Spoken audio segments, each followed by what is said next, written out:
पुणी पुरी पुलिस को लुटेरांक खोला चैलेंज। माळमाळ सुरक्षाकर्मी उपस्थित मंदिर लुटिनेले मूल्यवान पुरातन मूर्ति।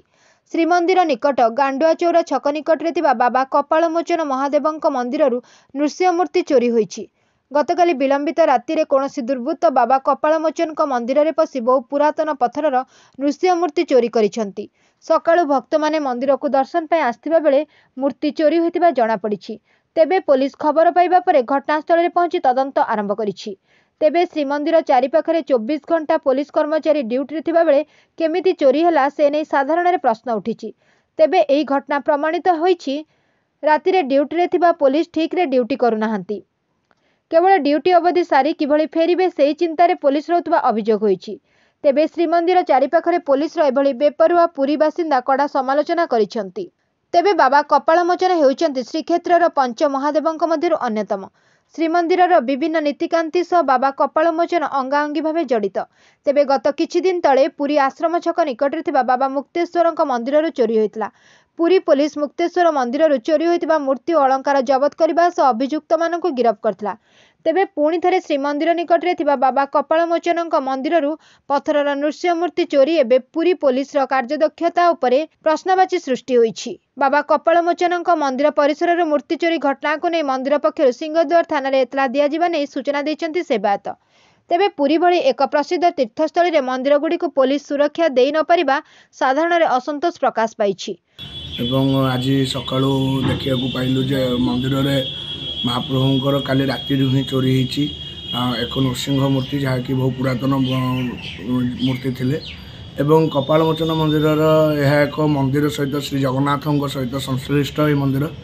कारण भविष्य आगू आगामी दिन में जागर एवं महाप्रभुंकर कपालमोचन सहित चंदन यात्रा जड़ित महाप्रभुंक मूर्ति जहाँ कि दक्षिण घर में महाप्रभुंकर कपालमोचन प्रतिमूर्ति दक्षिण घर महाप्रभुंक मदन मोहन सहित पूजा पाती 365 दिन।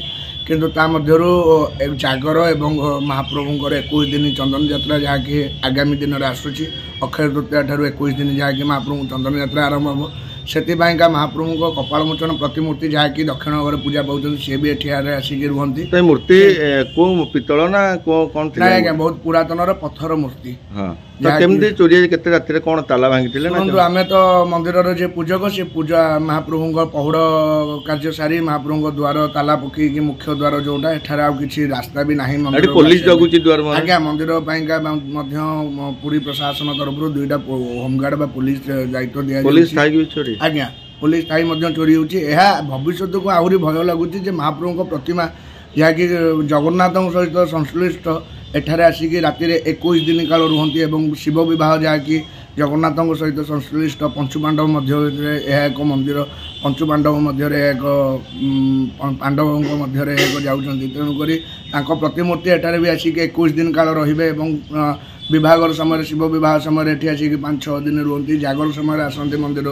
तो तेणुक सी आसिक एठारे रहिले जदि से भी मूर्ति भी चोरी होबार संभावना अच्छी। तेणुक मंदिर प्रशासन जगन्नाथ श्री जगन्नाथ मंदिर प्रशासन को एवं जिला प्रशासन एवं पुलिस प्रशासन को आम अनुरोध करुँ दयाकोरी ये कड़ा सुरक्षा दि जाऊ। एठारे खुला जगार मंदिर पछपट एरिया पश्चिम द्वार निकट बहुत 100 मीटर भी नुह 20-25 मीटर दूरता मंदिर ठारू किंतु एठारे चोरी होची एटा देखि बहुत दुख लगुच। मंदिर गुडी को किभଳି सुरक्षा दिया जाय परिबो पुरी एसपी और जिलापाल तुरंत स्वतंत्र पदक्षेप नेबाको दाबी होईछि। Bureau report Ekamra news.